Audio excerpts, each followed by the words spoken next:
In 1997, Commander Dan Shanower wrote an essay about the loss of his shipmates in 1987. That essay was titled "Freedom Isn't Free." And that saying can forever be seen at the Commander Dan Shanower 9/11 Memorial by the Riverwalk in downtown Naperville. Commander Dan Shanower was the inspiration behind the memorial, which was one of the first memorials built in the country thanks to the local 9/11 Commission. NCTV 17's Kevin Machak tells us more. The 9/11 Memorial sits peacefully along the Riverwalk as a permanent reminder of tragedy and heroism.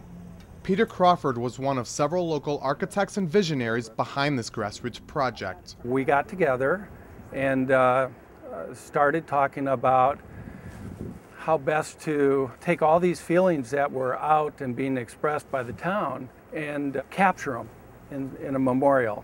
PENICK remembers how hundreds of Naperville residents joined as one to share in those feelings of grief. People sort of gravitated over to the city and started planting flags all along here. None of this was here. This was just all open green space.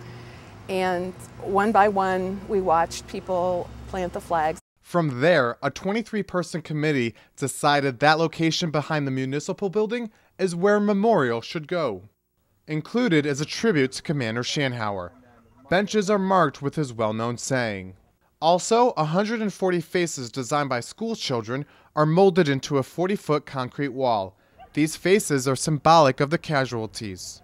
Next to that wall burns an eternal flame. Anytime I come, it's just tugs at my heart to watch the people stop and walk around and look at everything and just pause and look at all the faces that are on the wall. The Naperville Century Walk added this third and final piece, a sculpture consisting of rubble from the wreckage. We try to combine all the elements from that tragic day and artistically represent them. Those elements include a steel beam from the World Trade Center, a marble pentagon with a footprint representative of Dan Shanower, and broken concrete from the Pentagon in Arlington, Virginia. Below the beam is the number 93, the flight that crashed into an open field in Pennsylvania.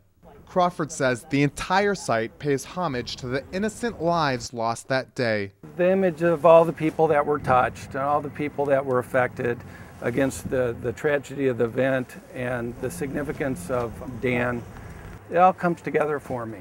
They're all here and all expressed. Reporting from the 9/11 Memorial in downtown, Kevin Machak, Naperville News 17.